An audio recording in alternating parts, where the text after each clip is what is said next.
Hey everybody, welcome back to another week of Hills Kids at Home. I'm so glad that you tuned in today. We got another great day in store for you. We're going to have some great time in worship, and we're going to go over our memory verse. But first thing, you guessed it, we're doing our Hills Kids core values. So stand up on your feet and repeat after me.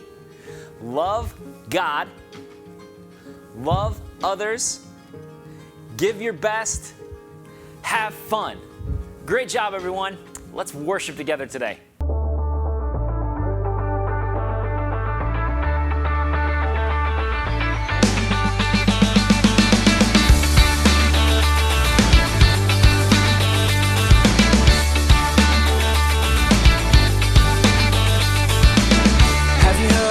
Called Savior, have you heard of His perfect love? Have you heard of the one in heaven?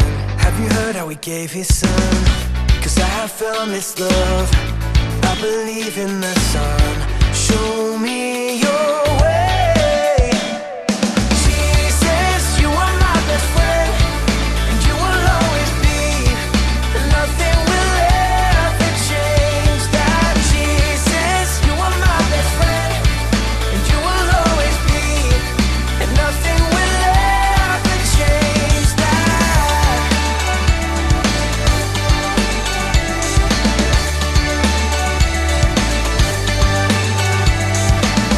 I believe in the one called Savior, I believe He's the risen one, I believe that I'll live forever, I believe that my King will come, 'cause I have found this love, I believe in the Son.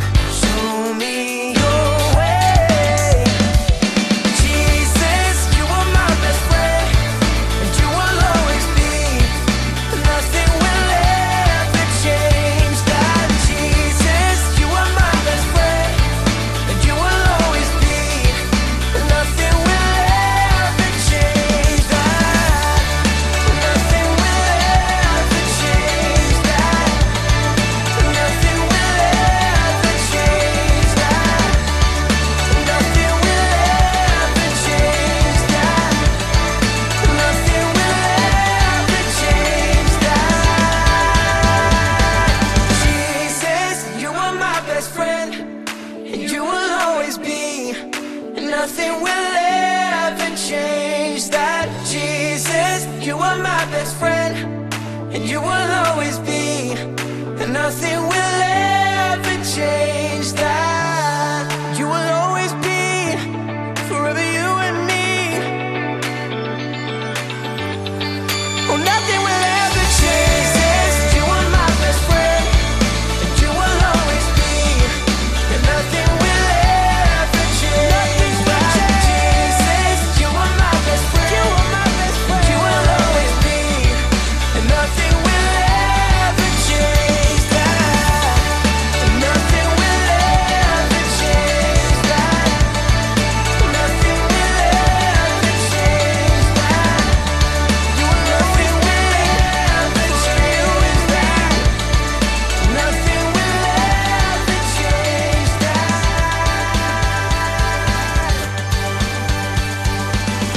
Hey Hills Kids, and welcome to today's scripture memory verse.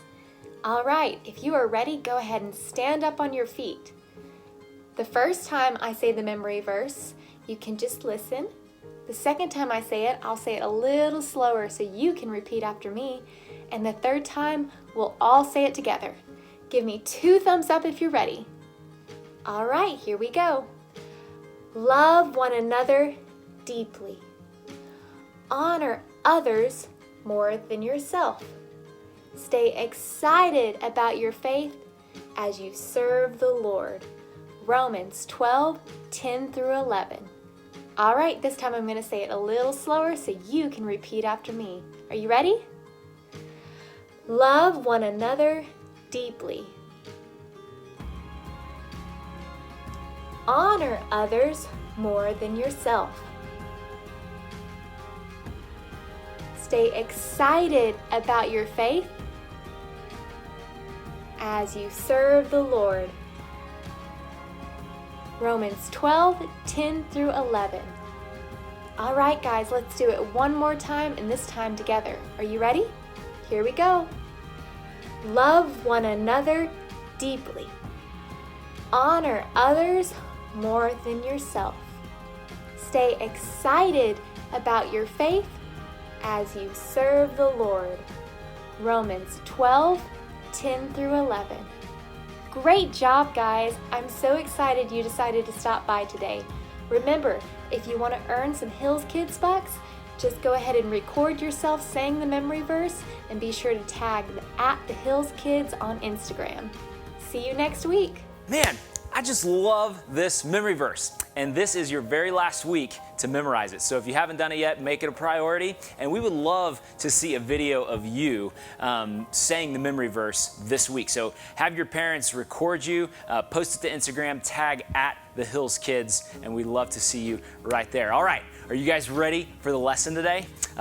We get to talk about the importance of making right decisions, which sounds pretty easy. Sometimes it might be pretty easy, but sometimes not so much. So let's watch the video, and I'll see you back in just a few minutes.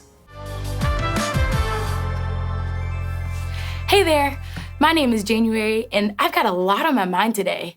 I have some really tough decisions to make. Now, usually I have no problem doing the right thing, like when my mom tells me to clean my room, or like when I take out the trash. I mean, sure, I don't want to do those things, but it's not really that hard for me to choose to do it anyways. But today is different. So today I got a really bad grade on my math final. My mom, she even told me that I needed to study because this test would be way harder than any test I've taken before. But I guess I just didn't take it that serious. I mean, usually I can study for a few minutes and then just wing it on the test and be completely fine, but not this time. And now I'm just really nervous because I don't know what my parents are gonna think. I talked to my friend Kenny today and told him how I was feeling, and he said I should make up this whole story about what happened so I can convince my parents that I didn't do anything wrong. Now, I wasn't really sure what he meant by that, and when I asked, he explained to me that I could lie about it all and make up this big story and pretend like the truth never happened. But I don't really want to lie to my parents. I could tell my parents that the teacher and the grading were unfair, or I could tell them that I did my best even though I wasn't given a fair shot and this is just what happened. But that isn't really the truth either. I mean, how could I lie to my parents when I knew what the right thing to do was? What do you think? What should I do?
Hey again. So I took all of your advice and I told the truth. And honestly, I was really afraid to talk to my parents. Now, I didn't want them to be disappointed in me or be let down. I don't usually get bad grades like these. When I built up the courage to tell them the truth, it was so different than what I expected. My parents, they weren't upset about my grade. They just told me how important it was to tell them the truth and that I shouldn't let my fear of disappointing them get in the way of my actual relationship with them. I made it out in my mind to be way worse than it actually was. Now, we talked about the story of David and King Saul together, and it helped me understand what my parents meant when they were talking to me. The story begins in the land of Israel as we look into the life of David. David was a shepherd boy, and although he was the youngest of 4 sons in his family, he was chosen by God to be the next king of Israel. But David had to wait a very long time until that promise would come true. And in the meantime, he was watching over his sheep and goats. He had to be patient because at that time there was another king on the throne of Israel. His name was Saul. Saul was strong and tall and looked like everything a king should be. But God doesn't look at our outward appearance. Instead, he focuses on our hearts. And ultimately, Saul was disobedient and did not follow God like he was supposed to. And for that reason, God chose to take the kingdom from his family and give it to David. After some time, David was sent to Saul to serve him. Saul loved him so much, and David was appointed his armor bearer. David became a great warrior, and after defeating Goliath the giant, Saul named him the commander of his armies, and David became successful in everything he did. Everyone in the kingdom loved David, but this started to make Saul jealous and angry at David because he was afraid of him and thought he would try to kill him and take the throne away from his family. So Saul wanted to kill David, but the Lord was with David and he kept him safe. David fled and escaped to multiple places after he was warned about King Saul's intentions. Saul kept trying to find ways to get rid of David, and he hunted him, but Saul wasn't able to catch him. Day after day, Saul searched for him, but God did not give David into his hands. Moving from place to place, about 600 men started following David wherever he went. One day, Saul was told that David was in the desert of En-Gedi. So Saul chose 3,000 elite soldiers, the best he could find in all Israel, and set out in search of David near the region of the Wild Goat Rocks. During Saul's search for David, he went into the cave to take a break. Well, this very cave was the one where David and his men were hiding. And when David's men saw that Saul was unaware that David was there and unable to defend himself, they whispered, "Now's your opportunity. Today the Lord is telling you, I will certainly put your enemy into your power to do with as you wish." So David crept forward and cut off a piece of Saul's robe. Immediately he felt guilty, and David began to think that it was not right for him to harm Saul's life, even after all the trouble and all the hardship he has caused him. It was so easy for David to put an end to all of this, but he realized that no matter what Saul has done, it was still not right for him to hurt the one who God had chosen as king over Israel. So David ordered his men to step away, and he did not let them harm King Saul. Saul got up, left the cave, and went down to the road. David came out and shouted after Saul, "My lord, the king!" When Saul looked behind him, he saw that David bowed down with his face to the ground. "Why do you listen to the people who say I'm trying to harm you? This very day, you can see with your own eyes this isn't true. Some of my men told me to kill you, but I spared you. I cut off a piece of your robe, but I didn't kill you. This proves that I am not trying to harm you and that I have not sinned against you, even though you've been hunting for me to kill me." Then David went on to promise that he would never harm Saul. David said that God would be the one to protect David and to rescue him from Saul's power. Saul said, "Is that really you, my son David?" And he began to cry. And he said to David, "You are a better man than I am, for you have repaid me good for evil.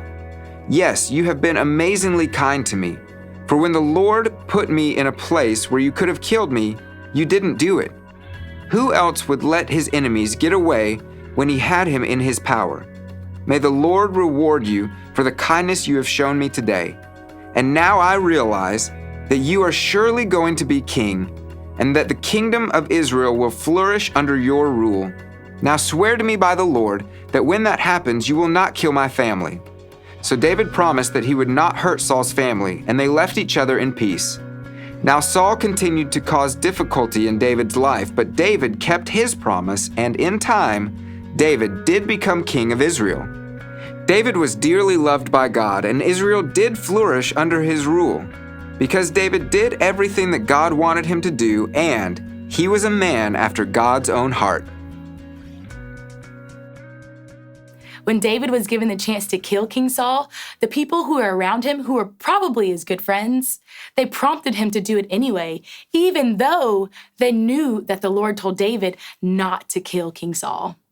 Not only is it important that we choose the right friends, but we must also do what is right in the sight of the Lord, even when it's difficult.